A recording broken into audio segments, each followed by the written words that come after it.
Recording in progress.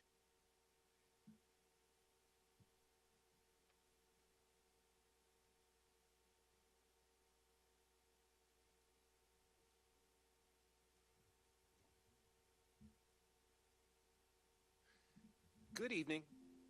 This is a work session of the Greenbelt City Council. My name is Emmett Jordan. I'm the mayor. Council, could you introduce yourselves, please? Kristen Weaver, Mayor Pro Tem. Cynthia Pope, Council.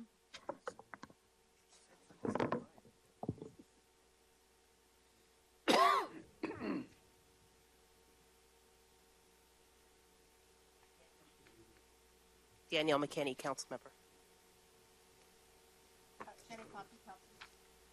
Jenny Pompey, Council Member. Amy Niesel, council member. Rodney Roberts, City Council. Okay. Council, city manager, any information items for the end of the meeting? Okay. Well, hearing none, just quickly, we hold these council work sessions on Mondays and Wednesdays several times a month to exchange information with community stakeholder groups or to gather information from staff. Advisory boards or residents. No votes or formal actions are taken at work sessions. Our work sessions, as well as our meetings, are open to the public except for executive sessions as authorized by state law so that residents and others can observe council's deliberations. We do strive to provide reasonable opportunities for the public to voice opinions on matters being considered, so we'll pause periodically for public comment. Tonight is a budget work session, so we'll probably pause in between sections. During these times, if a member of the public wishes to make a comment or ask a question, if you're in the room, just raise your hand. After being recognized, you can go to the podium. You'll need to state your name and your address. We need that for the minutes. If you are on Zoom, you can submit a written question using the Q&A tab on the bottom of the screen, or you can raise your virtual hand, and after being recognized, you'll be promoted. You will need to enter your actual name. We don't take anonymous comments. And, of course, if you're watching on cable TV or on YouTube or streaming on Facebook, you can send us an email. The email address is questions@greenbeltmd.gov. So with the public comment remarks, 3 minutes, and speak on one topic related to the question under consideration. We ask that you avoid questioning the motives of others, and in general, let's all be civil in our remarks. So the purpose of tonight's meeting, it's the third of our work sessions on the city budget, which was presented by the city manager to council, I guess it was 2 weeks ago. So as we convene to consider this budget, the proposed budget does maintain our commitment to exceptional service while exercising fiscal responsibility. For the 7th consecutive year, we've managed to hold real property tax, the rate, steady at 8.275, despite facing modest declines in real estate tax estimates. But what really drives these budget more than anything else is the people. So we have to stay competitive with our surrounding municipalities, and certainly everyone deserves a fair living wage. So, we're working through each section of the budget, and tonight we're talking about the public works section, and we're also talking about the capital projects fund. So at this time, I'd like to acknowledge our city manager, Josue Samaron. How are you tonight, Mr. Samaron? I am doing great. Thank you, Mr. Mayor. Good evening, council. Good evening, residents. Thank you, Mr. Mayor, for that introduction. I'm joined tonight by the Treasurer Bertha Gaiman, our Deputy Clerk. I'm sorry, am I on? Am I on? It's on. Okay, I'm joined by Deputy Clerk Shania Lashin-Mullen. Also from Public Works, we have Director Brian Kim, Assistant Director Brian Townsend, and Sustainability Coordinator and Jack of all trades, Kevin Driscoll Carpenter. All right, welcome everybody. So let's dive right in. When you talk about who runs the city, a lot of people will say it's a city manager, but in a lot of ways it's the Public Works Department. You take care of the infrastructure, you make sure that the streets are clean, the trash is picked up. So, Mr. Samaron, it's really all about Public Works tonight. Tonight, yes, it is Public Works. We also have Terry Ruby, our Director of Planning and Community Development. So and Assistant City Manager Tim George. But you're right. A lot of the things that touch our residents every day is coming from Public Works. So just recently, you'd have seen tons of postings about all the great work that their Public Works is doing, whether they're installing solar lights at basketball courts or playing in the dirt, digging trenches for power to EV chargers, plantings around the city. I mean, they're out there every day. In addition to, there's times I actually, most of the time I forget when my own trash pickup is because I just put it in a closet and then it's gone. Let's go on the next day like Yes, magic. so that also is our Public Works department for a large portion of the city. Right, and that doesn't really even go to their role as first responders. When it snows, when there's a weather emergency, they are out supporting the city, doing the things that need to be done, 24 hours a day. So council is really, really appreciative of the Public Works staff. So Thank you, tonight, Mr. we're working through the budget. Mr. Yep. Summerlin, do you Yeah, want so I'll do a brief overview and let the team take it from there. This budget before you, it's an effort to keep exceptional services at the best levels that we can. The significant cuts have been made to Public Works, or I should say that Public Works has sustained a heavy load of the vacancy management and cuts. So I want to thank Brian, Kim, and the team for their leadership on identifying how to help us balance the overall budget, and this team has sustained a lot of the reductions. So primarily there are several key positions that are being held vacant. I don't want to say they're eliminated entirely. They're not funded, so we can't hire for them in 2026. They're being held vacant, and as funding allows, we'll look to restore those positions. That includes the Assistant Director for Public Works for Operations, a building maintenance position, and a parks position. So those are substantial positions to go without. Some of the impact that means is that the weekend litter pickup happens less frequency because we don't have that personnel to support those things.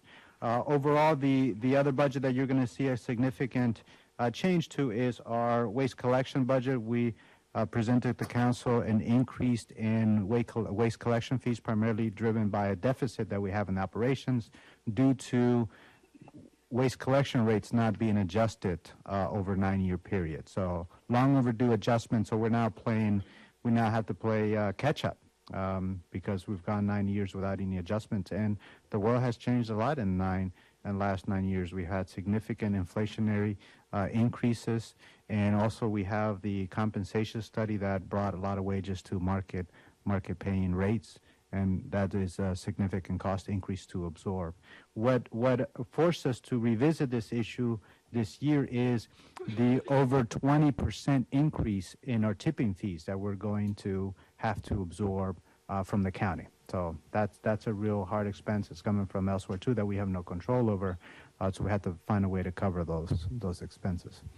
And with that, unless you have any direct questions for me, I'd like to hand it over to Mr. Kim. So just to say, the increased fees for trash removal, that's incorporated into the budget now. Yeah, the 20%, and we included a 20% increase because from the conversation we had with council, the council was leaning towards a two-year phasing in period of the rate. So that meant 20% over the 2-year period. So we factor that in. Obviously, the rate adjustment still needs to happen by resolution by council, but what's included in this budget is a rate increase. And we'll follow up with the process with council to formally introduce that rate change sometime between now and July 1 when we want this to take effect. Yeah, thank you very much. So, Mr. Kim, welcome. Thank you. Thank you for the kind words. We'd like to start off with some highlights notated in our memo. First and foremost is solar farms, which would offset approximately 60% of the electricity consumed by the city. Secondly would be our grant target. Sorry about that.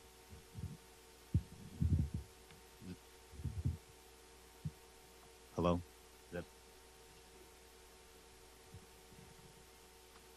there's a green light on there.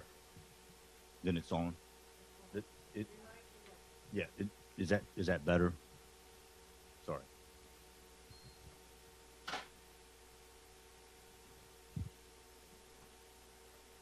Maybe I'll just speak a little louder for now. Okay, so that's a solar farm that should be online imminently, which will offset about 60%. There it of is. electricity There usage. you go. Sorry. Got to talk right into it there. Also, a notable achievement is our grant target achievement. We are projected to meet or exceed our FY27 as well as our 28 grant goals, which are aligned with about 15% of our department's total annual budget, which equates to about $700,000. We were also awarded an MEA MSEC grant for approximately not to exceed $250,000 to offset work being done for the chiller replacement project at the community center. We were also notified that there was a recommendation to approve CDBG PY 51 for the amount of $226,000 and $394. And lastly is our project portfolio management, which exceeds approximately about $6 million. That's very impressive. And this the solar farm, that's something we've been waiting to come online for a while. There have been numerous delays. I'm curious, so it's in a different location in the county, right? South County or Central County, Claggett Farm, or is that where it is? Yes, sir, correct. Right. Hey, if there's an opportunity for council or for others to, visit once it's up and running, and if it's going to reduce our electricity consumption by 60%, is that what you said? Yes, sir. That's huge. That's a lot of money. Mr. Mayor, if I may jump in on that. So it's going to provide about 60% of our electricity load. In terms of pricing, the pricing and how much savings are generated will be dependent on the energy contracts that is being replaced. So we do have a 20-year schedule of what the kilowatt cost of the solar generation will be. In year one, it starts at 7.49 cents a kilowatt hour. And we have to get the actual savings, we have to compare what that cost we're paying per kilowatt hour versus what we're not paying if we were purchasing on a contract. If you recall, Council had approved an energy contract over a year ago that generated some savings for us from a previous contract that we had with Washington Gas. We are not in a new contract for energy yet because we do not have enough generation data on the farm to get pricing from suppliers. We're waiting for that system to be online and for us to have generation data for suppliers to be able to price a new energy contract. And once we have that new energy contract, the difference that we'll be saving in both kilowatt charges and delivery charges is going to be the net savings for the project. The standard solar did give us 4 different scenarios in which we could calculate savings, and that will be dependent on what energy prices do during that 20-year period. But in short, we will see some savings. We will see some saving regardless of the models we choose to adopt. But more importantly, we're also doing our part to contribute local generation in the state and having this energy be behind the meter. So a lot of benefits there. Yeah, that's great. Hey, so as a part of this project, if additional electricity is generated beyond what we use, do we get a share or a cut of that electricity that's going back into the grid? Well, the project is behind the meter, so any kilowatt that is generated will be deducted from all of our accounts. So it's not expected to exceed 100% of our consumption. So everything that it generates will be a credit on our accounts. So because it's behind the meter, so overall it's going to translate to savings in our project. I look forward to being in an environment where we can generate more electricity than what we consume, but I think we're some distance from there. Now, I should make some clarification of what behind the meter means. Typically, behind the meter means it's physically behind the meter in our system. The farm, it's some distance away from for the computer, the billing, the tracking system, it's going to treat that generation as it fits behind her meter. So the PEPCO will deduct that generation that fits behind her meter, even though it's coming from, I don't know, how many miles away is it? Not that far. It's like 10 miles. Yeah. That's to the southwest, is off of 301, or is it down off of Southern Avenue? Yeah, so that's like 10 miles. So, but it's not in our community, but it's being treated as behind the meter. Uh-huh. Okay. Well, council submitted a number of questions, looking throughout the document, and I can kind of summarize some of them and kind of work through quickly. I think one of the first things, you talked about this a little bit, some of the positions that have been temporarily removed due to budgetary constraints. So, and you mentioned Assistant Director of Operations and a maintenance worker. So is that going to actually have an impact on overtime or comp time, just in terms of the reduction of FTEs, or is it about the same? Brian Kim is handling a lot of those duties. As you know, Brian Kim was our Assistant Director for Operations. He's very hands-on, great project management skills. So a lot of that work is transitioning with him as director now. So he's direct oversight of the functions that he previously did have. Yeah. Great. There's been a slight uptick in comp time, but it's very negligible. So, no, there's no issue. Right. And Now, he does have more responsibilities now, and he comes to these late meetings. And Oh, yeah. Hey, one thing that occurred to me, we were doing custodial work for over at the Greenbelt Cinema. And we had actually hired an additional person or half person to do that. Is that continuing? Yes, that's under Roosevelt Center. Okay. On that, yes, we continue to provide the same level of services under the Roosevelt Center budget. That has remained mostly unchanged. Obviously, there's an increase in personnel cost and some electrical and other things, but that support remains the same. That's on 185. So you look at the change from there. That's going from $171,500 to $182,000, and you can see that the changes there are minimal. They have to do with primarily electricity charges that are going from $8,400 to $12,000, and the personnel that contemplates the 2% and 3% COLA. And that is the essence of the increases that are there. That's fantastic. I know we kind of made that commitment to the Greenbelt Cinema. We wanted to make sure that we were continuing on with that. In the Roosevelt Center is the entire plaza. It's top-notch service. We have someone every day blowing the leaves, picking up trash, just taking care of the site. So it is premium service. Okay. There's a question on page 163 about the community development line. I think it's line item 220. So basically, that's a mechanic cost, and you'll see that prior years were zeroed out only because their fleet was zero, and that's what that charge is for the mechanics. Okay. And on page 164, I was wondering, we received, we're using and have secured and committed ARPA funding for the rehabilitation of baseball fields, Braden Field and Shrum Hills. So is that going to mean that there's going to be less overtime and less maintenance needed for the fields? So as the construction, as recreation drives that project forward, obviously we will have less work to do, but that's just temporary. So that all ticks back up. Okay. But to capture those costs for those 2-3 months while they're down, it's negligible. And that's getting pretty close. Do you expect the work to start in the next month? That's already started. Now that project is being driven by recreation, and that has started. Okay. Oh, let's see. There was a question about funding for communications last year. and it seemed like there was a drop. That was an error? I believe that was just a misprint. Correct.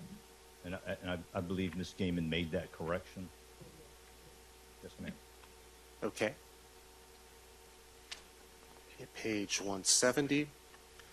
We've talked about trying to move away from gas-powered equipment, the leaf blowers and whatnot. So is that a trend that's continuing? Are we making some progress on that?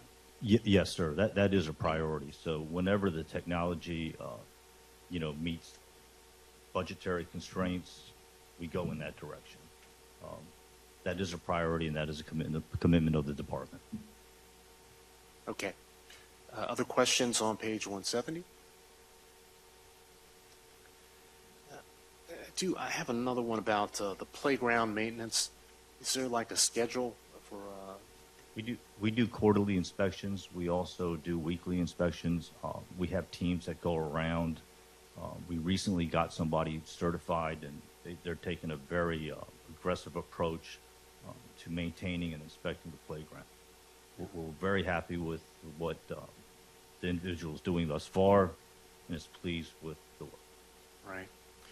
Yeah, Mayor Pro Tem and I were doing cookies on the bridge, and someone was asking about one of the playgrounds. Which one was that? Oh, I think it was just noting that playground right there near, like the one that you go walk to at the end of Garden Way, some of the mulch that you could see the weed barrier underneath it, that it looked like it needed a little bit of attention. I guess there's two playgrounds there. I think the one that was further in was fine, but the one closer to the road, there were just some bare.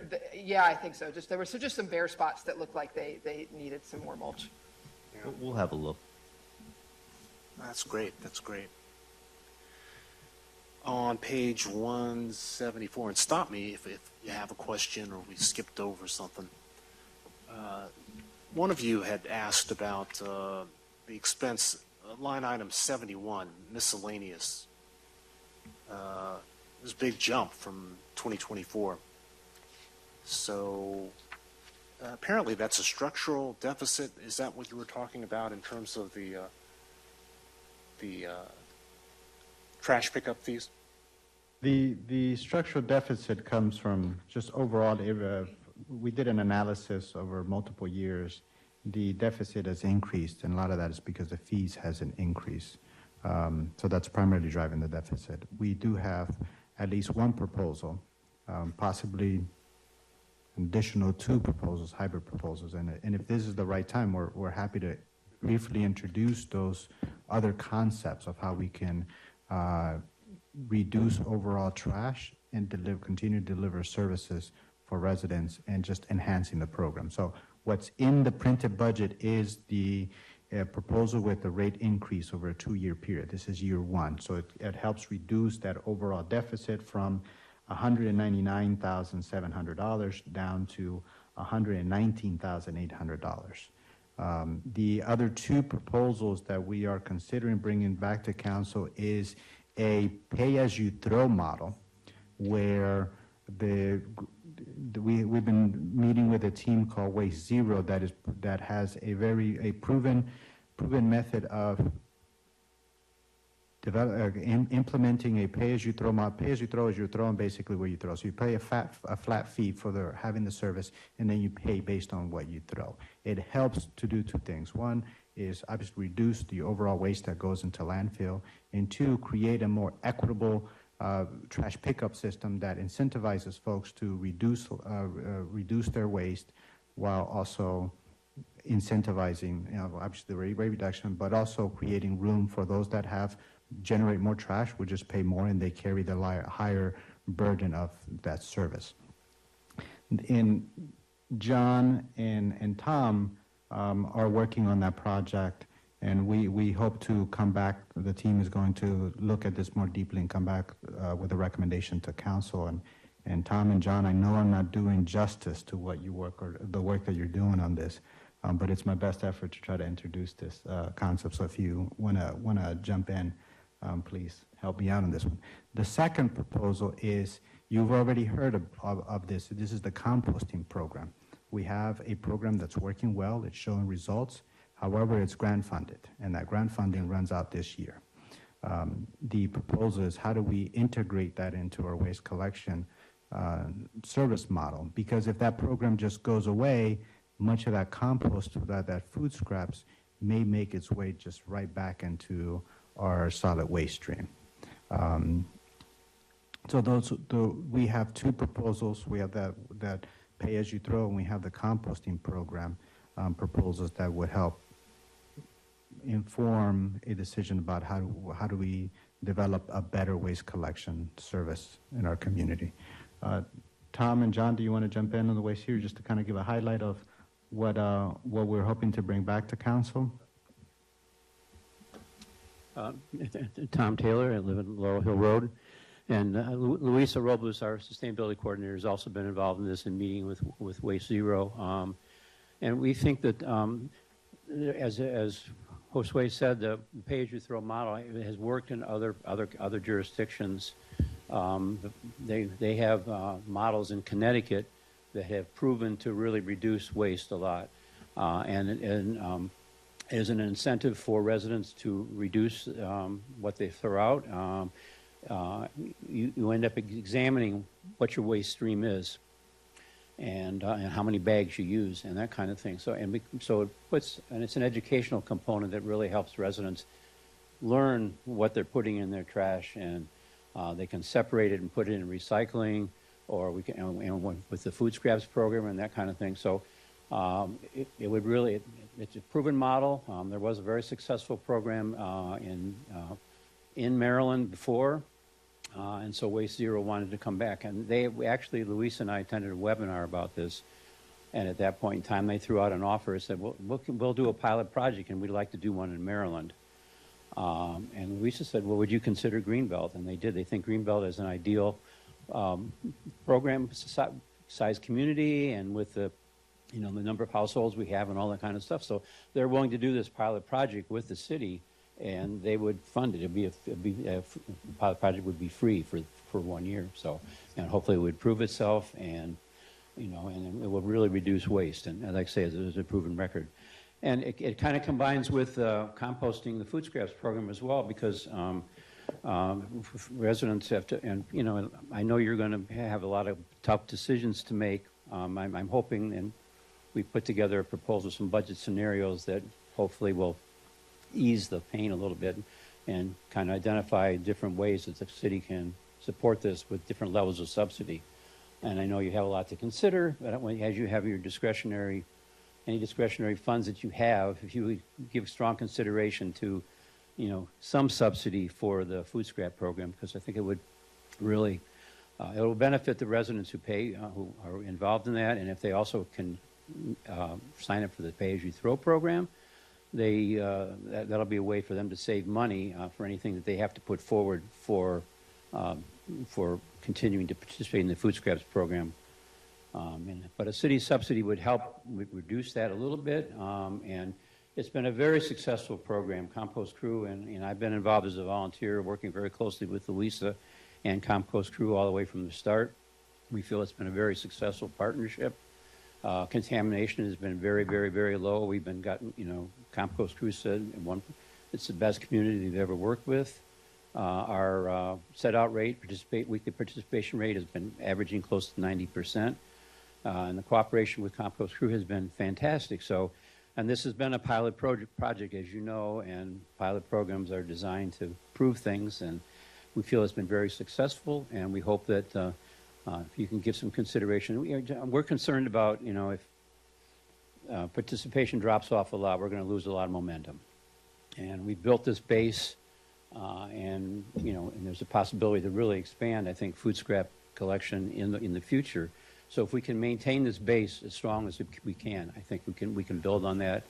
And although it's another outlay of city funding, it will be, I think, an investment in long-term savings and long-term food waste reduction, and lower our fees in the long term. And I think the two will go together very well. And we'll come back with more details on that. But thank you for your time. No, thank you very much. That's very exciting. It's about as exciting as waste collection can get. No, it is exciting. So I'm interested in hearing more about that. One thing that you talked about on the same topic was maybe trying to expand the base a little bit and trying to get more of the homeowners associations and condo associations to participate both in composting, but also taking over some of their trash waste collection services. Is that a goal? I think that's the future, Mr. Mayor, that there's economies of scale to be built. It also would be advantageous to not just our city government, but also our community have fewer large truck vehicles driving through the city. It puts less stress on our roads, and we are very proud of our roads. We would put that's the next the department and the agenda is street maintenance. Our roads, I will put up our roads against any community around us. We take good care of our roads. There are some patches throughout the city that I would say, we communicate with our partners to let them know when we're doing work and repaving, and there are some things that folks just don't get back to us, or we have water main breaks, and so we got some patches throughout the city that are primarily due to water main breaks and other infrastructure work that is out of our control. But the team's doing a great job keeping up with the resurfacing. Yeah. Any questions about resurfacing? Looking at that budget, it looked as though the amount that we were planning to spend in the next year, both on that and on the curbs and whatnot, was less than the past couple of years. And I kind of thought that might be because of all the resources we've put into paving and curb repair through ARPA, but apparently that's not the case. No, sir. The funding matches last year's. So there's I was two- looking there's at two- 2004, I guess. Two areas of expenditures for street maintenance. So you got the budget that includes the operation, staffing, and all that, and then there's capital expenditures that have road resurfacing and concrete work. Right. So, but both areas of the budget maintain same level of operations. Yeah. Mayor Pro Tem? Yeah, I think it's, I just noticed this, I think it's on the next page, and I wonder, so it says that our estimated, the sidewalk construction in square feet for fiscal '25 was 52,048. This is that page. Is that correct, or is that seems very not high compared to the other years? That is correct. So we really did 52,048 square feet of sidewalks. That's a lot. It's a lot of sidewalk. One upper dollars. Yeah. Yes, and if you recall, there was also a end of the year sidewalk replacement spring that we went on Green Springs and other areas. So, And historically, the ratio has been 1 to 10. So, and that's actually very, very low. So we're trying to get caught up a bit more. So when we can save a bit on the road resurfacing, we funnel some of those funding to the concrete. So we treat basically the million and the 150,000 as one and the same, and we kind of marry the two together and do the best we can with that. That is a correct number. Okay, it's just very, if you notice that line, it's very different than the other one, so that's impressive. Councilmember McKinney? Yes, in this section of the budget, do you capture the fees that we had talked about when Mr. Carpenter Driscoll talked about the recycling of the things that people stack at the recycling center that we end up having to be charged for? Where does that fall in the budget? We were talking about, people leave oil and tires and all of that, and we end up having to pay to move that. Where does that fall in this section of the budget? Yeah, I think, Mr. Carpenter Driscoll, you had kind of proposed that we change the A lot of those fees collection area, recycling A lot of area those fees then. are coming out of personnel expenses. Oh, okay. Time that the crews spend picking up all that trash. Okay. When we're talking about disposal of those items, we have to find ways to make that work Okay. within the budget. Yeah. Okay. I'm just wondering if we should expect a different fee outside of the personnel costs, like if we have to if we're charged by a vendor or something because we have to take those recycling materials someplace, and we need to account for that. And if that's something that you know of right now, or you won't know until it actually happens. It's something that we won't know until it actually happens. Okay. So if a dumpster gets rejected, we would be charged, correct? Okay. And Thank you. those are reactionary, but we're able to absorb those within our budget line items. Okay. And then when we're picking up things like just this week or last week, we had a couch and household trash dropped or dumped at Hanover Parkway. That's where team picks it up, loads it on the truck, and then we just throw it, and that gets Exactly. added to our tipping fee. Exactly. So recently, we lost one of our trailers. We had a person suspected of being under the influence run into our $30,000 trailer. So we're out of a camera trailer, and since folks know that there's no trailer, I have no idea how someone doesn't see it's a dead end road. Yes. So we lost that trailer, and because that camera's not there, we now have illegal dumping happening at the site. There was a concrete barrier in front of that trailer. So he went through the concrete barrier and over. That's Correct. bizarre. So we Fast. protect the mobile security unit. So we put concrete barriers in front of it. Somehow we managed to clip it. So those expenses happen. We intend to replace that trailer. We're asking for the insurance company to go after this individual's insurance to replace that trailer. And the plan is that we will have that replaced. There is a competing proposal, and that is to put in fixed cameras at that location. So we're vetting that process or that proposal of installing cameras and having it be internet over the air like a cell phone type of connection. But those cameras have worked to deter the illegal dumping. That we actually caught one person and cited them $1,000. And I joked, I said, 29 more to go and the trailer covers itself. But we didn't get any additional folks out of that. So we were just able to get that one fine, which is good, which is good. It's having the intended impact, right? Deterring illegal dumping. Yeah, I appreciate that. The concrete barriers they're ugly, but I guess we need to do something to protect Yeah, so people we take- randomly running yeah. into camera. We also take the wheels off so that no one steals it. So when we try to do our best to secure the peaceful equipment. Yeah. Hey, I had a couple of questions just about some of the. Well, we got the new. I've noticed the new flashing lights at some of the stop signs around the city. Is something I had asked about before. I thought we didn't have any resources in the budget, but so we've got the flashing lights around in different locations. Yeah, that's correct. So that's a project being spearheaded by Planning Community Development. We were just tasked to install, but that is correct. It's part of the bike pedestrian improvements project that are ARPA funded projects. That's great. I think it'll help. I think it'll help a lot. And so we've got a couple of the speed humps in on Crescent Road now, and I know planning and community development is spearheading that as well. But will there be any additional ones planned for in the next year, next budget? Not at this time. So But we're not done installing everything. We still have some stuff to do. So you should see some more things. Oh. Where will the other ones be? Over at Hanover, there's going to be a pedestrian, a solar-powered pedestrian kind of walkway at an intersection that's heavily traveled. Uh-huh. We're putting that together now. Oh, that's great. That's exciting.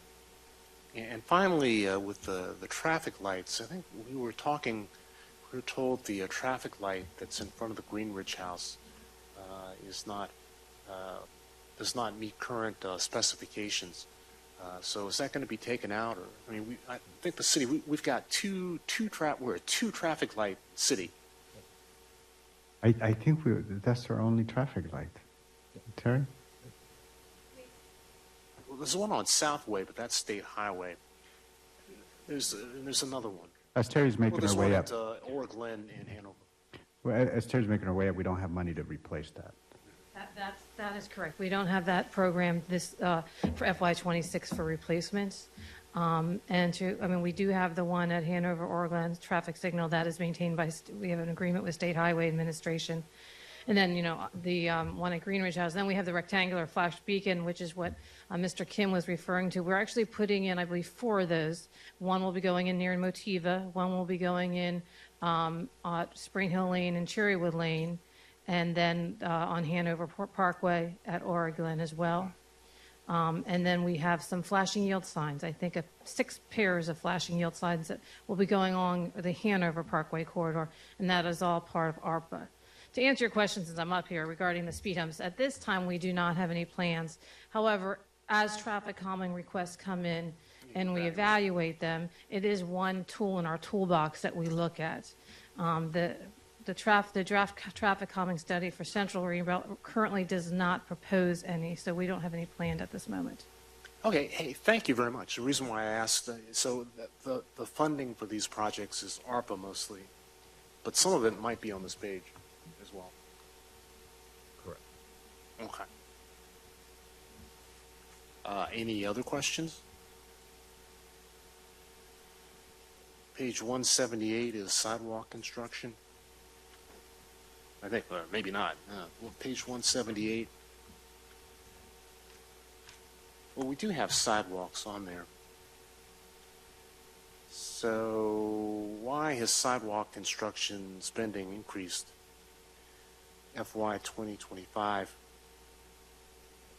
And are there state shared revenues for 25-26? Is that something that we know now? It's kind of a complicated question. I emailed MML yesterday and today about it. They had emailed us some things to look out for in the state budget. I got confirmation from the legislative affairs person at MML that currently they have not discussed changing the statutory distribution of the highway user fund. If that's what you're asking about. But anything could happen between now and when that budget gets final approval. But as I understand it, as of today, there were no changes to the statutory distribution of those funds. Okay.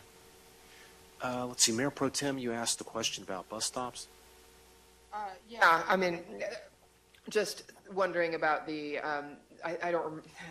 the number of bus stops made accessible since that was 0 for the last few years, and just thinking that it could be helpful to have,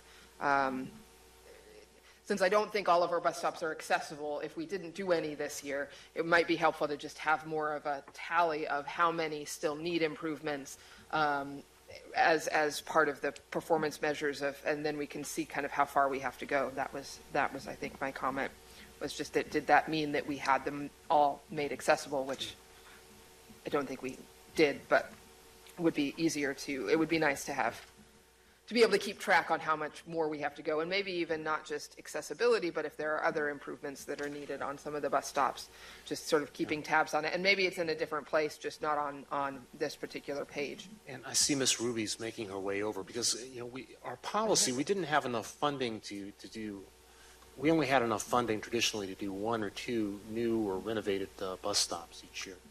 In the last, I want to say 2 years, we have not funded out of the Capital Projects Fund bus stop improvements because of the monies that were ARPA funded projects. So we are improving 59 bus stops with ARPA money. And I do think, too, that we actually have improved accessibility as there are some reconstruction projects street reconstruction projects where they have upgraded the pad sites and so forth that aren't reflected.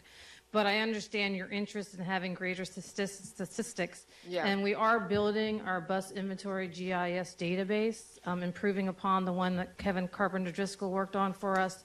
And we plan to have more quantifiable data, if you will, that we can share that information with you, probably starting next fiscal year, on what we've done and then what needs to be done. Accessibility is a tricky question with bus stops because if we're not going to be remove parking, our stops will remain inaccessible.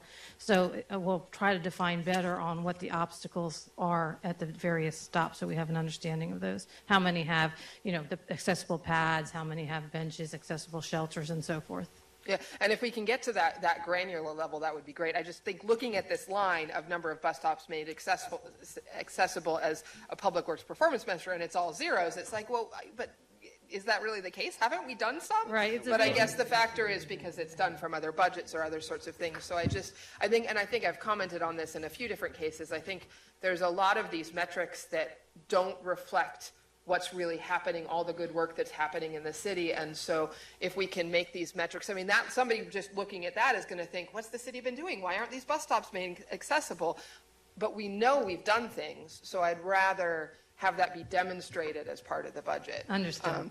I think the other one that I made a comment on in here was like we have on the metrics like the number of acres of parks we have and things, and that hasn't changed a whole lot. So that's not necessarily the most helpful. Let's put in here some things like, I don't know how many, the number of cleanup events that you've done, or the I don't know, the pounds of trash picked up or something. I mean, I don't know. I think just as a general rule, I think we have a lot of really great things that aren't reflected in the metrics.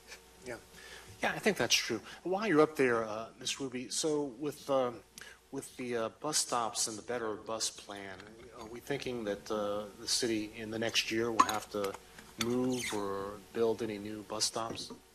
Not at this time with the Better Bus. There are ones now that we know that were remaining that we did not look at when we were looking at ARPA spending, in case they were to be eliminated. So, and we're still waiting for the DPW&T to release their draft changes as well.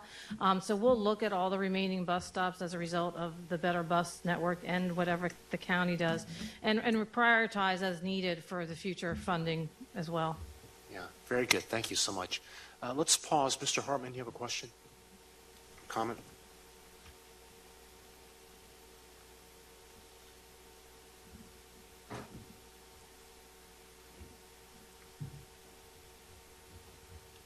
Michael Hartman, 2 Cork Garden. I want to thank Councilmember Weaver for bringing this up. The other portions are the, I know that when we've discussed this in the past, you've talked about how the bus routes are going to be changing perhaps, and then you don't want to build stuff that's going to be taken down. I understand that. But also the ones that are there that will stay, work could be done. And just a thing on just one other thing. I don't know what a handicap ramp construction means. I assume that the ramps are not disabled, but and your terminology is old, so I would suggest changing the terminology also.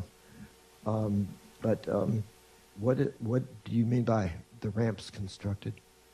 Curb cuts. Curb cuts? Yes, Oh, okay. That's correct. We'll make that change. Okay.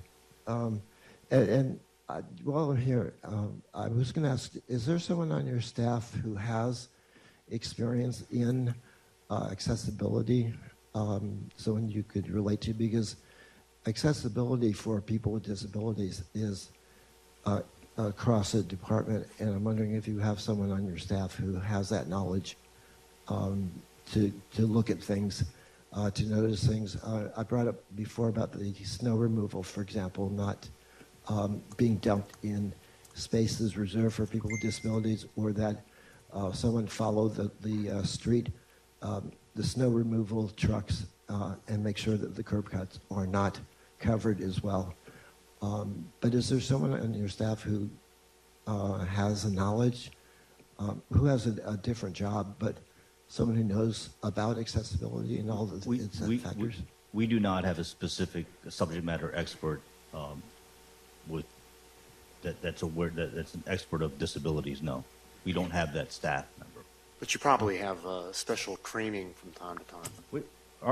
Our concrete contractors well aware of ADA compliancy and code as it relates to concrete curb cuts and things like that. As far as us having someone on staff that understands the intricacies of ADA compliancy as it relates to snow removal, no, Well, that person does not exist on our staff. But we do make an effort to make those curb cuts clear. We do our very best Of to course, do a yes. good job. Yes, you do a great job. Sometimes the snow gets ahead of us. That's our Right. fault. that's fine. No, I If you have a understand that prob- totally. If you have a problem area, we're happy to address it. But as we stated earlier, the department is making sacrifices as it relates to salaries and reduction and trying to close that gap. Well, I think it was, And so we don't have the unlimited ability to hire this sort of person. And I'll look into it. I'm happy to encourage staff that we currently have. but I think it could Happy be to do handled that. by training. Yes, I sir. don't think you need to hire someone specifically. I mean, Yes. the development office at 2 Planning Development has the same needs for people who are knowledgeable in-house. And that's a training issue. It's not a hiring a let specific me- person for that. Just interject, Mr. Summer on Thank this you, Mr. Mayor. regard to training and whatnot. I think some of those things are part of training. Some of it is responsibility of everyone in the organization, depending on what the issue is. One of the issues that came up just recently, the first snow event that we had was the snow got pushed into one ADA designated position. The team acknowledged that issue, and the second storm was bigger than the first one, and that area was cleared. So I think the team, now that they're aware, they made a concerted effort to follow up on those things and making sure they're clear. Personally, I wouldn't put a ADA spot in that location where it is, because I think it's the other side. It was better to have 2 on that other side or 3 on the other side than where it is. But I think some of those things are a responsibility of all staff to have the latest information on all the work that we do. And in some areas, we're doing that. We're doing that. In the playgrounds, for example, Lori just became certified in playgrounds. You look at the level of how we're maintaining our playgrounds, the upgrades we've made in our playgrounds. We're doing that work with the lens of accessibility and whatnot. So some of that expertise is being acquired throughout the organization, but we don't have somebody dedicated to making sure that, hey, we're following up. Right. So the bottom line is, I think city staff is always willing to make accommodations to do whatever is needed when a situation arises. But, it's something we're working on. So with training, working with contractors who have the expertise, it's a priority. And some of it is not just our physical space, but it's also on our digital space. We're making sure that PDF files are now searchable and they can be read through the reading devices that are on there. When we make social media posts, we're not just posting screenshots of things, that we're also including the text of those images to make sure that they can be read through these reading devices. So we're getting better at everything that we're doing. It takes some time, and there are some areas that you're going to see greater improvement because they're just visible. For example, I just shared the city code proof with council. That's going to be online, I hope, by July.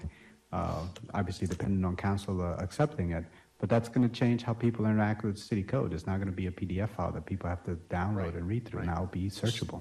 Which is a big deal, really. It's going to make it a lot easier. Ms. Pope, do you want to let Ms. Davis, she was going to make a comment. Do you want to now? I just have a quick question about the number of crosswalks, because there's nothing. So is there, and I know that we have some raised crosswalks and crosswalks were painted. Is that supposed to be in there, or? They're on there. Number of crosswalks, there's 5 that are projected for 2016. And Terry and the team are working on additional road markings as part of the ARPA bike pedestrian projects. I think it's referring to the 2 lines below it. Number of crosswalks painted annually and number of crosswalks thermotaped. So I think that's why that line is blank. It's number of crosswalks. So It's just describing those 2 lines below. So just 5? So is that? It seems to me, it just seems we did a lot more. Yeah, that would be 20. So you'd add the 2. Okay, great. You would add you would add the number painted and then thermo. Okay, great. Thank you. Mr. Roberts? Okay. Ms. Davis?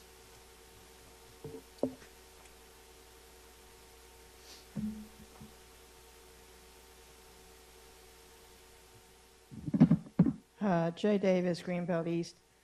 First of all, I appreciate that my questions were answered, even though I turned them in just today, and I will try not to do that again. So still most get a of my star. questions have been answered, but I did have a question or a suggestion on page 167, and actually, Councilmember McKinney also had a performance measure suggestion about number of responses to our residents, and I suggested, because I know that all the departments send in maintenance tickets, and so that might be a good performance measure too, is the number of maintenance tickets that are received, because that would also put residents as well, and then the number of responses. So that's a suggestion. On page 174, it didn't get answered, but I think there's no change, but just wanted to be sure. The tipping fee is still $70? It's going up. It's going up? It's going up to $85. And then in the Okay. following year, it's going to go up to $90. Excuse me? In 2026 is going to go to $90. So July 1st of 2025 is going from $70 to $85, and July 1st of 2026 is going from $85 to $90. Wow.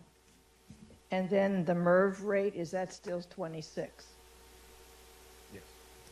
Okay, thank you. Okay. Well, at this time. Okay. At this time, let's move to capital budgets. Are there any other questions? And that starts on page 274, 273.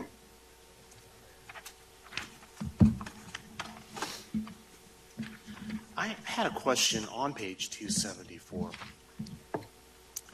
In regard to the EV charging stations, I'm just wondering, so why is there an emphasis on EV charging stations in marginalized areas? And just more generally, are the EV charging stations that we put in, are they self-sufficient, or do they actually generate revenue? The current one that the city has some oversight of is the one right outside of this building, and we do get a payment for that to offset the electricity consumption. For the 10 stations that are going to be at the community center library parking lot, it depends on what council agrees to. One of the recommendations that we will be bringing forward a recommendation to council as to how it intends to run the program. We will be following up with the Green Team and Green Aces and asking for their recommendation, and also the EV team on their recommendation. What kind of model do we want to have in the city? And that model meaning, do we want the city to be the service provider of the EV charging stations, so that we want to be responsible for how people connect and how much they pay, or do we want to outsource that activity? Do we want to just hand that over to a third party to manage that? In the first model, if we choose to do that, then council sets the rates and sets all the parameters of the EV charging infrastructure. In the outsourced model, a third-party provider like Pepco, which is currently running the stations at Spring Hill Lake and Trump Hills Park, we have no control over that. They set the rate that it's appropriate on their end to make it a sustainable program, but we're also at their mercy of when these charging stations are available. Yeah, I was wondering about that. Can we get any information? Does Pepco occasionally send us information on who's using the charging? Because I'm curious about that. Even with the one that is here outside of the municipal building, can we kind of take a look at what zip codes people are using when they come here? Unfortunately, no on the Pepco side. On the EV Institute station that we have here, Dr. Robles emailed the team asking for data, and they don't have the data to provide to us. We also don't have an agreement with the EV Institute. There was an effort to execute an agreement 7 years ago, right, and that didn't happen. So we don't have an agreement. We're grateful that we're getting some pay for the electricity, but there's no agreement with the EV Institute. That contract lapsed 7 years ago, or didn't get executed 7 years ago. Yeah, and in terms of circling back to Pepco, the agreement that we have, we allowed them to install the chargers in our park and by the recreation center and the Franklin Park area, the Spring Hill Lake Recreation Center. So was those contracts, were they in perpetuity or? I don't know the details of that. I have not seen those contracts. I don't know Ms. Ruby has. I have requested a meeting with the EV team. What the impetus for that meeting with the Pepco EV team is that we have submitted a work order for a new service line at the community center, library parking lot, and Pepco team has not responded to that. So I'm trying to get things moving. So I requested a meeting through Alberto and Ms. Roney, and we want to revisit not just the service lines that we need to install at the community center, but also what is the plan for those stations at Spring Hill Lake and Shrum Hills. If they're going to continue to provide that service, we want them to be up and running as often as possible. If not, they should give them up and let somebody else run them. Is that an issue? They are not really running or accessible? It has been an issue for me. I've pulled up at the Shrum Hills, and there's been times where they're not working. The most recent time that I tried to use the one at Spring Hill Lake was when we had the federal civil servants summit. I thought, hey, I'm low on battery. I'll park at Spring Hill Lake and walk to the middle school, and the device was offline, and I reported it. And so it has been some issues. There's an app for that, right? You can look and see whether or not. Well, the app says it's online, but then I got to the station and the machine says it's offline. So, Interesting. Well, I would hope that the charging stations, as we add some that are maybe operated by the city or a third party, I would hope that be at least self-sufficient. We should at least break even. And we welcome council's direction on that. The platform that we're using for the community center charging stations is the Blink platform. The system allows for all kinds of models to be done: membership model, fleet model, and general public.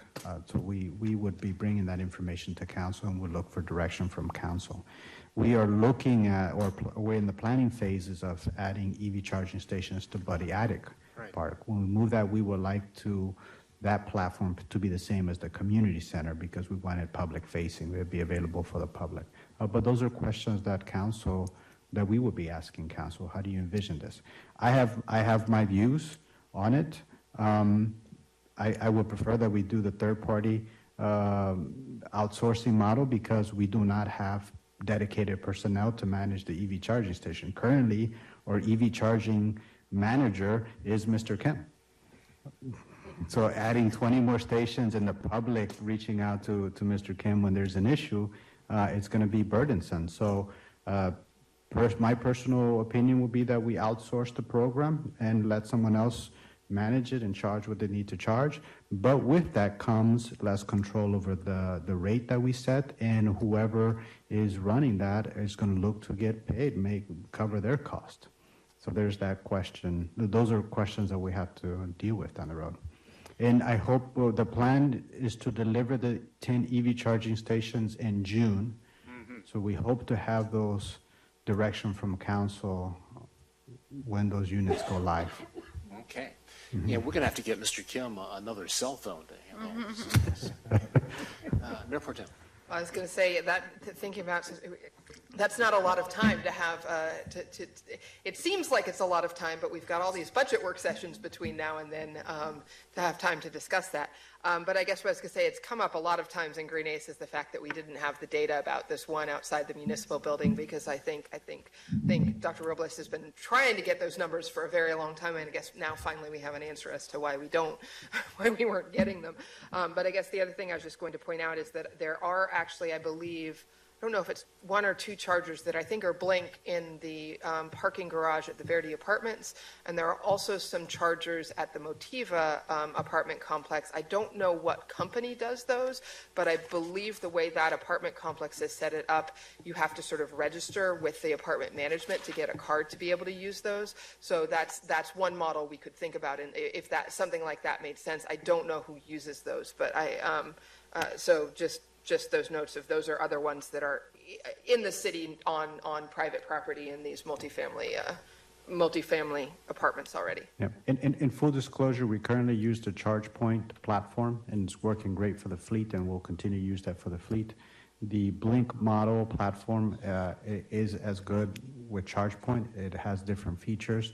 So we do like this public-facing aspect of it. You can make membership models, and you can actually create tier pricing. So a membership group can have a different pricing from one membership group to another. Additionally, Blink has moved their headquarters to Prince George's County. Okay, that seems like something in favor of. And I guess the other comment is that I think this is one of these challenges that is fairly widespread of the fact that chargers are not working right, and people go and look to charge and they're out of service. I think that is a pretty widespread problem. Yeah. And a final note on the EV charging stations, one, it needs to be reliable, right? Folks, we don't want people getting stranded. The other piece is what kind of adapter platform we're using. On the level 2s, we're using the J1772, which is the open platform. That's the charging port that is at Spring Hill Lake and Shrum Hills. On the level 3s, we would have that SEA combo level 3 charger. So those would be the ports that we use. Is that the one that works on Teslas? Maybe we don't need them. It's not that Tesla has changed their naming convention to the North American standard, the NACS standard. That's not what these charging stations will have. But Tesla they have adapters for their car. They can plug into anything. Right. Okay. Page 270.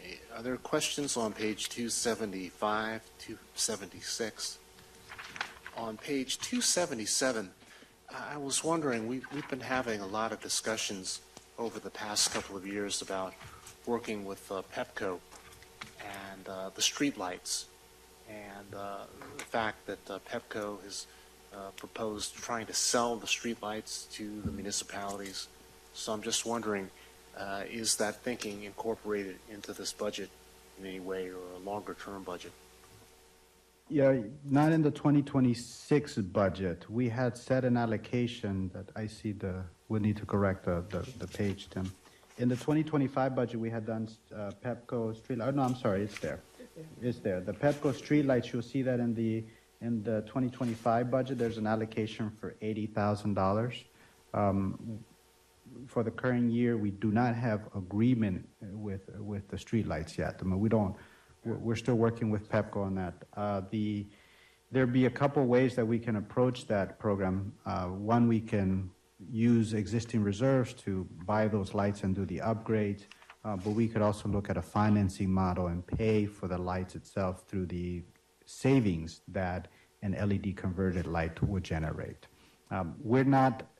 Unfortunately, there isn't any municipalities in the Pepco market that have made inroads to getting pricing and getting agreements to acquire those lights. So we don't have enough information to be able to budget around those lights. But as the information becomes available, as we make progress on that, we will update the budget or keep council engaged in that. Right. Thank you very much.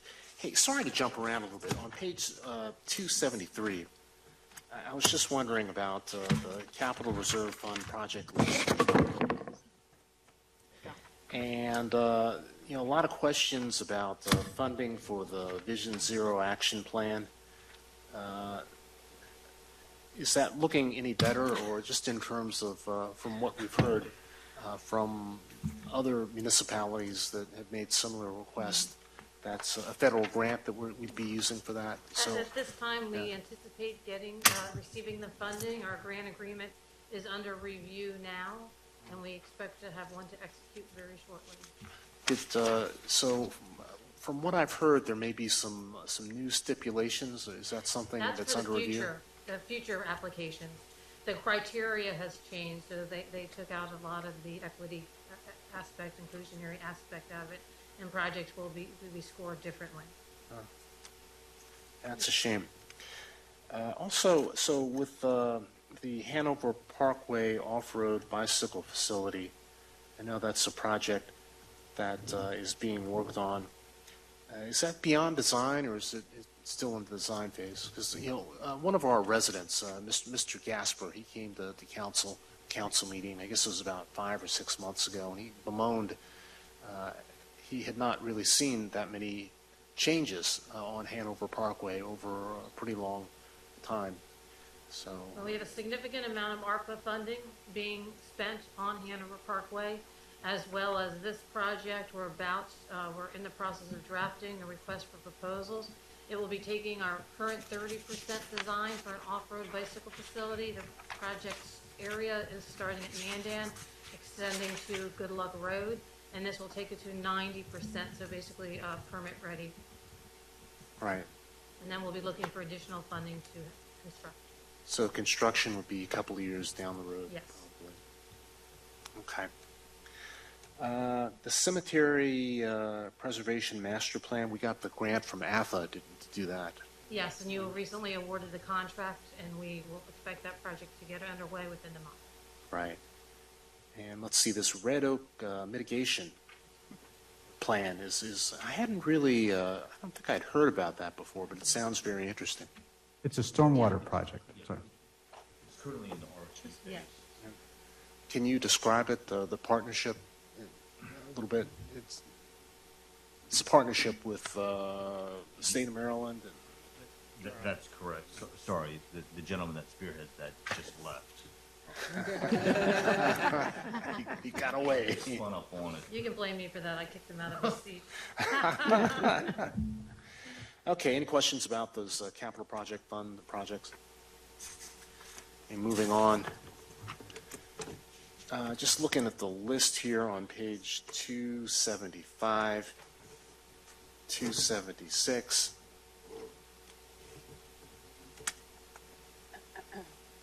Questions? That's those trees. Might be the red oaks. I don't think they're the ones that are blooming right now, too. I don't know what's out there, but it's like my eyes. Yeah, no.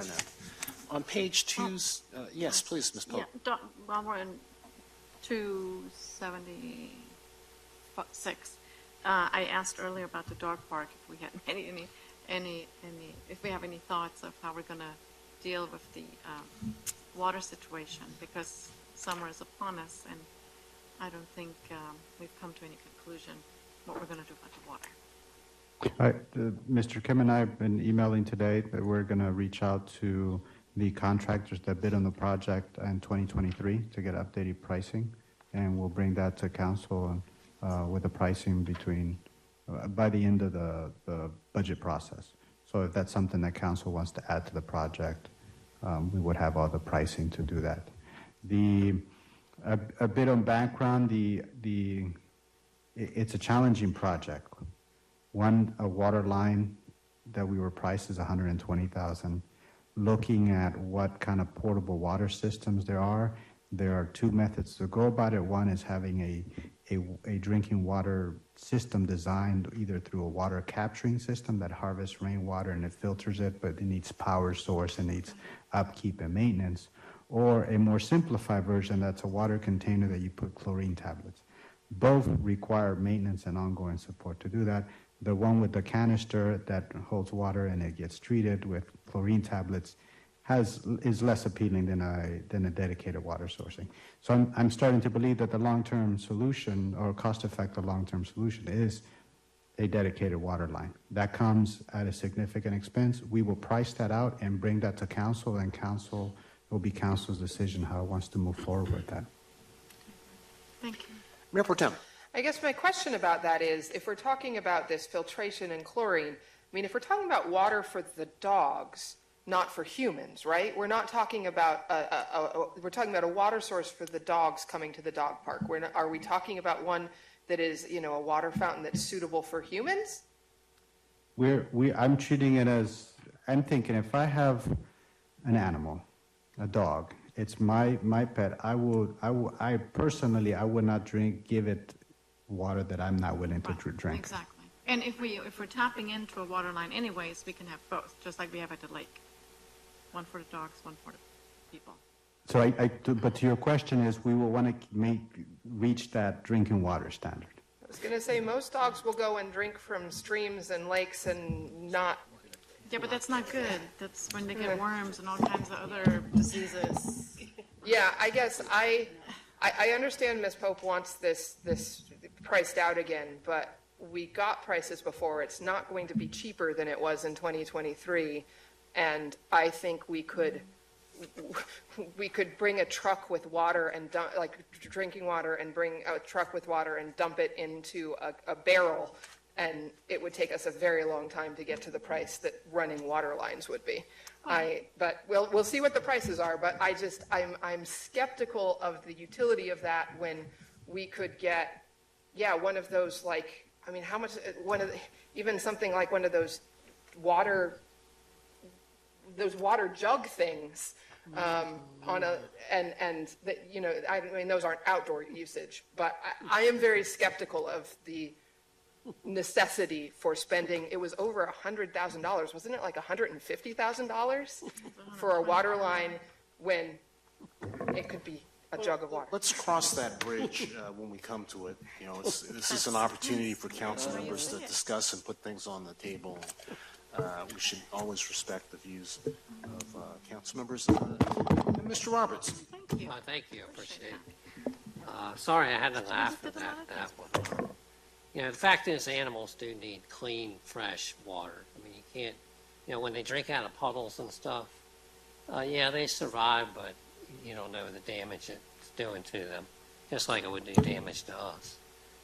Sometimes it's very gaseous, as a matter of fact. But anyway, I mean, personally, you could drill a well for a few $1,000s. That would be the cheapest way to have water. But really, I think what should happen is that the people that go to the dog park, they can take a little bit of water with them for their dog. This is what people have done in the past. This is what I used to do when I had a dog. I don't have one now, but I used to carry water for the dog. And I think most people do that. There's no reason that we should spend $100,000 or $50,000 or any other amount to provide, water there at the dog park. Well, Ms. Pope, If it asked was to have it readily researched, available, so it's going to be that'd be researched, fine. and council will talk about It's it not readily when the time available, comes. and it's going to cost the taxpayers too much money. It's a very simple solution. Everybody takes the water with them to the dog park. That's not a hard thing to ask, in my opinion. That's what most dog owners do. So, hey, looking at page 279, that little diagram on the right, facility size by square footage, we should add the armory in there. And just in general, so given all the uncertainties around earmarks, federal earmark funding or program open space funding, it just seems like our revenue projections are pretty optimistic. So I think we may need a reality check. Mr. Samarone circulated some information about assessments that are being challenged right now by property owners. So I know I applaud staff for trying to put forward a balanced budget, but I think we really need to be realistic about some of the challenges that we may face in the near future. Any thoughts about that? I wholeheartedly agree. This budget, I shared at one point that this budget was as good as when we introduced it March 24th, because the world is changing. Today it's supposed to be Liberation Day of sorts. I don't know what that means. I don't know that anybody knows what that means. The state hasn't approved the final budget. The county has submitted a budget to council, and they are working through that county budget. So there's a lot of uncertainty in our local economy. But this budget, what I would say that the hard work that we put into, there's several contingency for if revenues fall short. Well, I think council's soberly has to think this through and maybe make some adjustments. It's going to be difficult. I mean, even the community development block grant funding, that's federal funding that comes direct to localities in Prince George's County, only Bowie, because its population is 50,000 or above, gets their community development block grant funding directly from the federal government. But we don't. We get ours through Prince George's County. And I believe they've actually changed the way they make those allocations. There's some talk about not clawing back the money, but sort of consolidating it a little bit. Maybe I misheard something, but I think even CDBG money is something we have to be I'd just like to concerned point out that that is not part of the general fund budget. It is a separate fund, so it will have no effect on the general fund budget. But it does affect a special project. A lot of these capital reserve projects and capital projects, they have mixed funding streams, so they're dependent on grants and various funding sources. Right. Again, not funded in the general fund, just it will have an effect and a major impact, but not on the general fund budget. Right, right. So staying on page 279, one thing I noticed that there's a $350,000 allocation in 2026 towards Greenbelt Cinema. Oh, actually towards the movie theater building. So I was just wondering what's that for? What's the plan on that? A multitude of items. We've got lighting. Tim and Mr. George have been working on this very intimately, and I think at times frustrated because we're working with multiple agencies. But So, Mr. George, what's up? We had the bond bill. It's last year or 2 years ago. Last year. We're still working on spending that money. Yes, we're working through everything we do has to be approved by MHT. But That's the historical trust. Maryland Historic Trust. So we're and Public Works, Desmond's been, and Brian Kim and the team have been very helpful. We're looking at redoing a bunch of the bathrooms to make them ADA compliant. Looking at putting some new display screens in the concession area. Potentially doing something with the marquee to make it more usable. It's pretty dangerous for them to change out the letters. Looking at lighting for the theater, the row lighting down the aisle. I think there's also a project to do some work in the back behind the screen for the where we're holding the film canister. So it's $350,000, and it covers probably 20 to 30 different sub-projects. And Carrie, really got to give a shout out to her. She has done a tremendous job of pulling all this together. We've submitted multiple applications to MHT and finally got our final application in a few weeks ago for their approval. And once we get their approval, then we can turn Brian and Desmond and loose, and they can get cranking on all the projects. So we're just waiting on MHT approval at this point. there are some things that we were not able to get done. The initial request included the server for the projection system. It included the closed captioning and the audio system, the ADA audio system. I was about to ask about that. When we did the major renovation of the movie theater, I guess about 10 or 12 years ago, a real priority was making sure that we were using state-of-the-art accessibility features in that. But it's been quite some time, and so in the proposal, we had asked to upgrade some of those. Yes, we requested those upgrades, and they were rejected. So we also asked for new counters. We didn't get all the things that we had asked for. Do you want to provide any background on that? Just anything that's basically anything that can be carried away is not fundable. So the server, the equipment, anything like the popcorn machine, things like that. Yeah, I was about to ask about the popcorn machine. Is that going to change in some ways? So really, it can be any kind of repair, maintenance, things like that. But like the big expense is the server that runs the projection. Even though it's installed in the projector itself, it's still considered to be computer equipment, so it's not allowable under bond bill funding. That's not MHT, that's the state bond bill requirement. So there's a number of things that we wanted to do that the state doesn't allow for in the bond bill rules. So will we need to ask for an extension or anything on the bond funding? No, we have 7 years to spend it, so we're good to go on that. And And really, if we get this MHT approval done in the next month or so, then we can get cranky, and it'd probably take DPW and the crew and some contractors less than a year to get most of those projects knocked out. Thank you. Another question, actually a big question that I wanted to bring up, and that has to do with the connecting trail between Greenbelt Station and the metro station.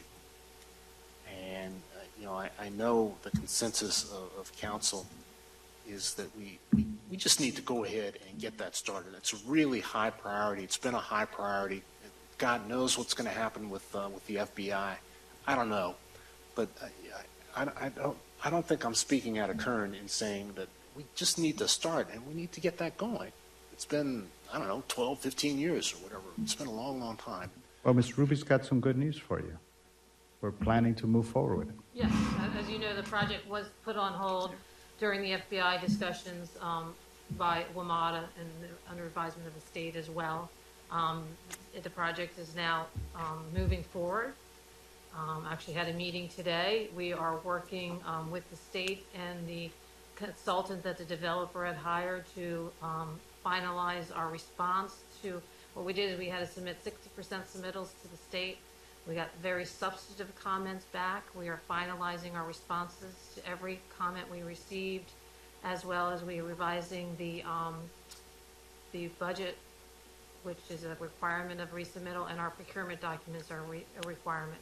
They're about 400 pages is what I'm told when you do a federal project, so they are taking me more time than I would like to do. But we're working actively on those. We just paid our fee to renew our erosion sediment control and our grading permit. We just received final comments on those permits. They were very minor comments, so those plans should be approved very shortly, and those need to accompany our procurement package if you are a final submittal. So with all that said, I hope in the next couple months to file our final submittal to the state. They need to review everything. They need to approve everything. If all goes well, we'd like to bid this project over probably summer, early fall, and then have a contractor on board that can work with WMATA on the necessary security approvals and everything to move forward to construction sometime towards the end of FY26. Yeah, we got to do this. We got to start somehow. And I will say that's So- assuming funding in place. I think Funding we're in at place, about $3 million now, and that's Right. not including construction management, which will be is usually a big chunk. What is it, 15%? 15%. 15 to 20% of the total project cost.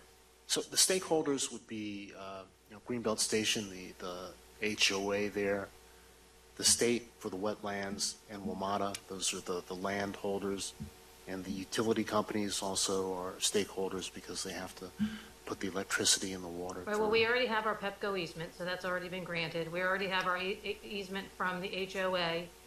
We have our connection agreement from WMATA that is still valid. We acquired the one parcel, so we don't need to work with that private property owner because now we own the parcel. So we have those mechanisms in place for us to begin, to have access to the properties that we need to access. We are keeping the HOA informed. I provided them an update for their latest board meeting, which I believe was a week or two ago. So we're keeping them informed as well. And just finally, what would the gap in funding, how much of a gap is?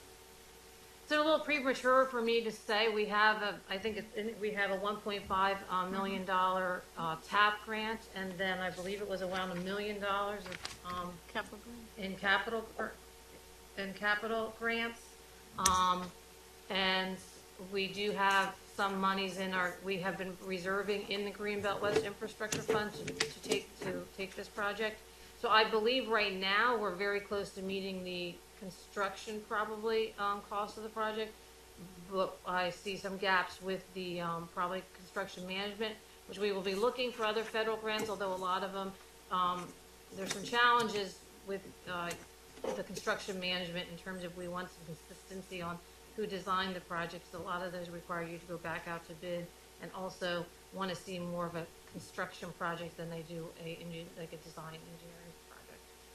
Mayor Pro Tem, Well, what I was going to ask about was the price and how much more we needed. So it sounds like we're pretty sure we know how much it's going to cost to construct at this point. It's just that, what you said, 20%, 15 or 20%. So what other uncertainties into that budget do we need to take into account? I mean, are we going to, I guess, for example, thinking about this Liberation Day and tariffs that might come up, are there going to be any impacts going forward from materials that might be sourced from outside the U.S. that would raise that cost even more? Well, I think there's significant reason to be concerned about the estimate. There's a lot of elements to this project. It's probably one of the largest capital projects I've been involved in here. I mean, with a lot of agencies involved, a lot of different, aspects of the construction, and engineering. We've had our challenges with engineering, cost estimates, and then I think it's even more now, just with the market fluctuating, with the cost of materials continuing to go up, contractor demand continuing then to drive the cost up. So I wish I had an answer to that. I always err on the side of caution, and I'd be shocked if it didn't go, is not more than the $3 million that we've estimated. We put a nice contingency. We put, I think, a 20% contingency in that number. But it's a very complex project with a lot of different disciplines involved, a lot of stormwater management, a lot of unknowns in the soils involved. WMATA itself and their requirements for security clearance and contractor requirements are significant on this project as well, and that's driven the cost up a lot. So, with the TAP grant funding, are we required? Do we have to use that funding in the next year or 2 years? And they want to see us moving forward, and I submit quarterly reports regularly to them. They know we're working on it. They know we were on hold. So I think as long as we continue to make progress, we should be okay.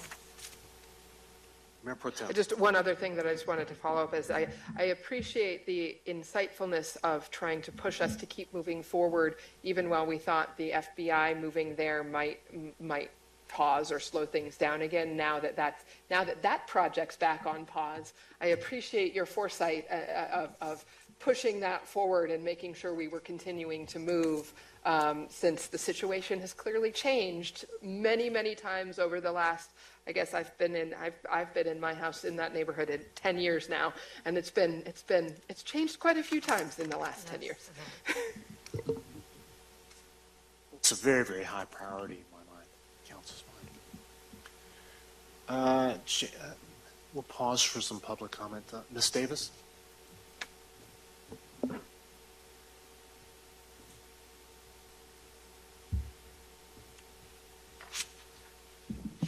Jay Davis, Greenbelt East.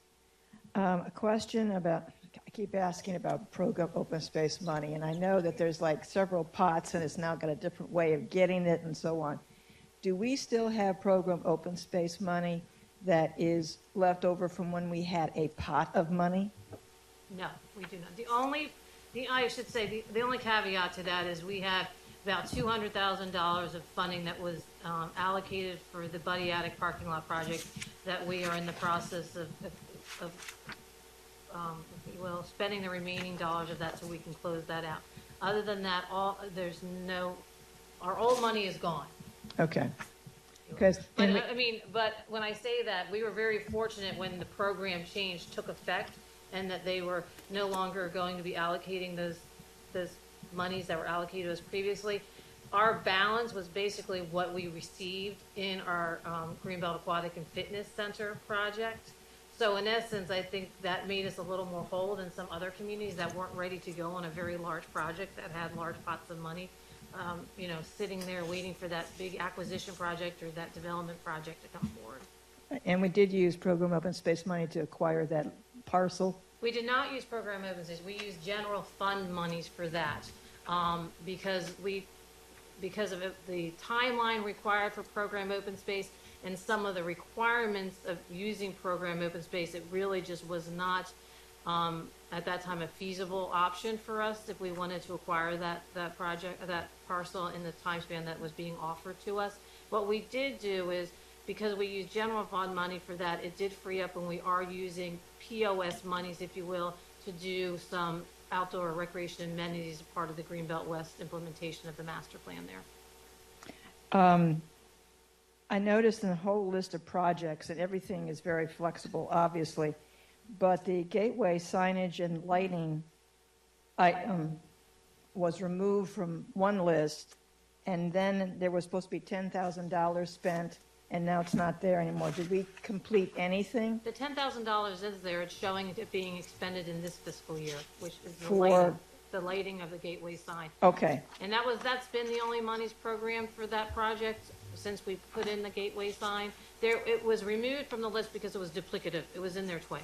Okay. So you'll see that down below there is one with $10,000 expected to be spent this year, and that will be on the lighting that we had received approval for, but didn't have the funding at the time to install. Then also on that list, and it's page 277, Greenbrook Trails, the outdoor pool splash pad, the regrade, the Hanover Parkway swales, and the animal shelter. And last year's budget, it had money. Now it has nothing. So I'm assuming those projects are now zeroed out and we're no longer considering them? I can speak for the Greenbrook Trail. We took that out of the capital projects, but you'll see it in the Department of Planning's work program.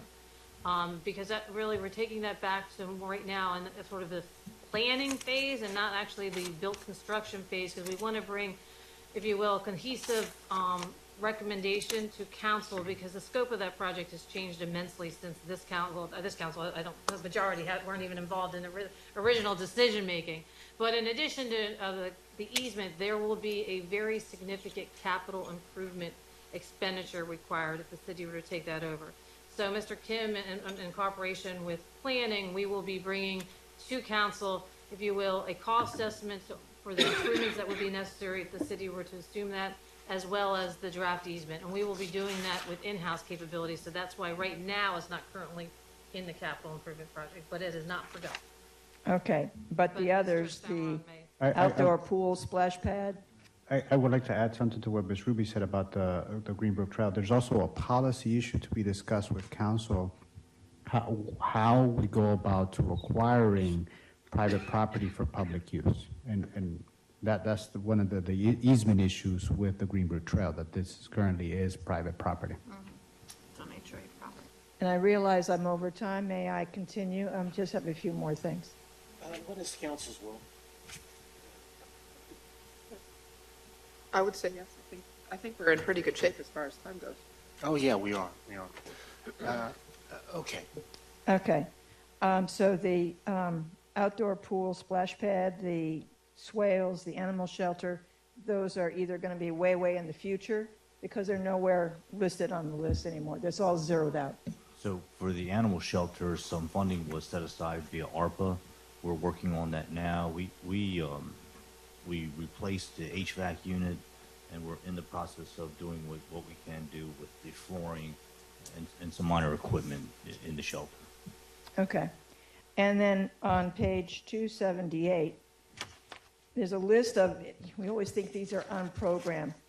And every year I say, there's more to those than we've had. We've always had a longer list in the past. And I noticed that the Schramm Hills Field lighting and the new trails have been deleted. So I'll send that list again so that you can add to it. I did send it last year, but it wasn't added. All right, send it to me, Jay, and Okay, we'll thank make you. sure that does it fit all on that page, or do I need to? Does it fit in one page, or do I need to add more pages to it? We can make the font really small. Okay. No spaces. There you go. A couple of things.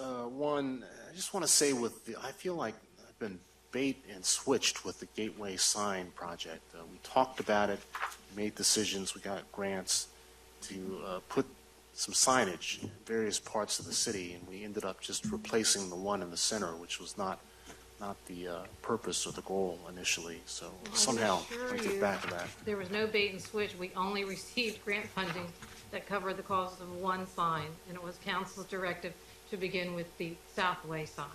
So that is, everything that was done was in accordance with the action taken by city council. With that said, as you all know, we are going right now completing our wayfinding sign. And in that is also discussion about welcome signs and designs. So we will be looking, once that is completed, for additional grant funding to implement that, which would include additional welcome signs. Our welcome signs that were designed for State Highway are unacceptable. Yes, I know. So they can't move forward as is. We're hoping with the guidance provided by this wayfinding plan, because the State Highway was a stakeholder in the county's wayfinding study, that they can provide parameters and so forth that will assist us to ensure that as we move forward, the welcome signs on state roads, because that's the majority of the road locations, that we will be able to get them permitted with the state. So we are moving forward as grant funding will allow us to move forward once that study is complete. That's good to know, because I swear I'm going out the Good Luck Road and Hanover Parkway with a stake and a magic marker. Right? Welcome to Greenbelt out there, so people know when they're in Greenbelt. Mayor Pro Tem? Yeah, this is just looking at this Greenbelt West Infrastructure Fund page on 282. I think this may be a question for Ms. Gaiman, but there's nothing in the fiscal 25 or 26 budget for interest or TIF interest. Now, I know we don't know, should there be something in those lines? There is for 22, 23, and 24, and they're just zeros since then. Right now, I was asking about that. How's the TIF performing, and have we gotten any interest, or is it zeroed out, no more interest? I'll have to check on that. Proceeds. Is zeroed out? Yeah, it is zeroed out. But it's zeroed out all the way to 22, so let me see exactly where that's going. Be in another line. We have several interest lines throughout the budget. Okay, maybe it just got moved. I would expect it to be someplace, John. Mr. Mayor, to your question about how the TIF is performing, we did ask for the Unicap, the vendor that's tracking and reporting this. The TIF has appreciated over time. So we have received numbers, and we'll get those numbers to you. And it looks at the assessed value of the TIF for July 1 of 2023, July 1 of 2024, and July 1 of 2025. And it shows appreciation of the assessed values. So we're seeing a growth in that assessed value. As you know, there's a 50% revenue pledge, and so that the revenue is used to pay off the debt against that TIF. Right. Okay. Ms. Pope? Now, I just want to say thanks to Ms. Davis for asking about the splash park. I wasn't going to say anything because the price tag is $1.6 million, I believe. So I wasn't even going to bring that up again. But for the shelters, thank you for bringing that up. And that was one of my questions later would have been, what's the progress on that? But we can do that after the meeting. Well, I think we're winding things down. One question that I have, the big project with the pool deck, I understand that's going to start on Friday, on the 7th. How are things looking? Good. Very good. We just had a pre-construction conference with the engineer of record, subject matter experts, as well as the contractor, and as well as stakeholders. It went very well. We have a plan. They will start mobilizing on Monday. You'll start seeing some movement Friday. Some equipment will start getting delivered. Have an action plan. We met with recreation, and we're pushing forward. If you may get complaints on me from DPI that I'm harassing them about permits, I'm just doing my job, trying to make sure we get those permits. Well, a couple of things. We're staying well within the confines as far as the limited scope of work that we are doing. There's plenty of mobilization and site prep work that we need to do prior to, getting the full permits, et cetera. So we're marrying everything together, and we're going to do a really good job. Yeah, it's really exciting. I know I'm going to rush over there in the next couple of days with my swimming suit and do a few laps, which could be kind of scary, but get it in while I can. And I got the email about pausing my Aquatic and Fitness Center membership. It was kind of long, so I'm thinking that we need to, I guess it's too late to run a big ad Are we running an ad or something, notice in the news review this week? There was a front page story on it just this past week. From what the sentiment I get from the public that the aquatic center users are aware that the pool is closing. So I don't think that we're missing folks. Oh, okay. Now, is the outdoor pool is going to open as soon as we get that Department of Health permit. So we're hoping for Cinco de Mayo opening there. Yeah, it's a little chilly. So, Mr. Mayor, you're welcome to come in a bikini and try that pool out. And just as a reminder, what's the estimated time? How long is it going to take, probably? Just what's the goal, the time frame for the repairs? We're tentatively planning on September delivery date, but the team is working hard at making sure that we get it You can done. never really tell, but that's the goal. Well, you can tell from the commitment that we got in from the contractor. We built in some slack into the schedule, and some of the things that Mr. Kim just mentioned today, that we're going to get started with this project April 7th. We're starting a lot of the preliminary work. We're going to start working on the project, even if we don't have the permits in hand yet, because there are some things that we can do without the permit in hand. Now, if Ms. Giles and Mr. DeWeet are watching, my emails are only going to increase between now and April 7th. Okay. Well, that pretty much wraps things up. Capital projects, so much uncertainty about funding right now, but we've got our priorities straight, and hopefully with council's guidance and direction, we can prioritize and move forward as best we can in this environment that we're living through right now. So, Ms. Ruby, Mr. George, thank you for your work in this area of the budget. Mr. Kim, thank you so much for all you do with Public Works. We probably are going to have to get you a second or a third cell phone for all these requests about the EV stations.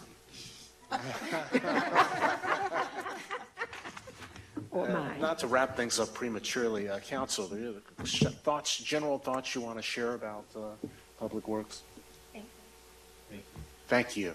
Yeah, just thank you guys for all the work that you do, and I think, a lot of the work you do is very visible to the city. It makes our city look great. Our citizens are always really grateful for the work you do, and thanks for all the time and thought that you all put into this budget and the detail, and it makes our job easier, so thanks so much. Okay. And since there are no information items, I think we can go ahead and wrap things up. Just one. I just would like to know what is the update on the shelter? How is the renovation? Oh, and the shelter, it's come along well. We started partial operations of the shelter. The packs are in, the HVAC system? Correct. We're working on the flooring now. It's still another, from what I understand, we all had a meeting this morning. It'll be another 3 weeks out, but we're working hard to get that back up and running. Thank you. Yeah, Mr. Roberts, I please. just had one issue. I went down was down in the farms the other day, and I went down Research Road to Beaver Dam. I hung a right, went down the hill there, and there's a little bridge down in there. And I noticed there's a lot of markings and dots on the trees and all that kind of stuff. It looks to me maybe the county is doing a road project there. Are they going to widen that bridge? Beaver Dam Creek Road, is that what you mean? Yeah. Yeah. I don't know if anybody's familiar with that area. You go down, and there used to be a dump on the right-hand side, but you go down the hill, and there's just a small bridge. It's kind of a one-lane bridge. But it looks to me like they're going to try to straighten the road because they have markers way out in the forest. And it's a very beautiful area. I mean, the trees that are there, it's like an old growth area. Those trees are huge old trees. And my main concern is the fact that if they straighten it, they widen the bridge, that's just making it more dangerous for the people that want to ride their bikes and recreate in that area, because that's what it is. It's a big area for people that ride bikes and recreate otherwise, walk and stuff like that. And so I'm concerned about it because every time the county improves Beaver Dam Road, the cars traveling there are going faster. When I do 30 down Beaver Dam Road, I'm being passed by people doing 50 or 60. And so I'm really concerned about it. So if we could maybe check into that and see what is going on. Hey, Mr. Roberts, you're right. That is a count, from my understanding, it is a county road. So, yeah, I'm concerned about that. Also, with the, and I had asked Mr. Summerone about trying to check in with BARC just to see what their status is, just in terms of the changes with federal staffing and layoffs and firings and whatnot. So can I ask you to kind of research, Mr. Roberts' concern, but also to see if we can talk with BARC to see how things are going. I will reach out to the county on the road, and I'll follow up with BARC. We have reached out to them to schedule our work session, and they've been unresponsive to that. I'm just curious to see how they're doing. And also, with that fire that was back there, is there any kind of an assessment? Because I understand part of it was close to in our incorporated area, the forest preserve. Part of it was involved in the fire. I've not been back there to look, but has anybody done an assessment? I have not been back there. The initial report I received the day of is that it was in the outside the corporate limits. It's 12 acres, so it's possible. I haven't been out there. I haven't received the official report from the fire chief. I'm waiting on that. We have requested those reports, and when I have them, I will make them available to council. But I will check on tomorrow to see where our property boundary is and see what the impact is on the city. Okay.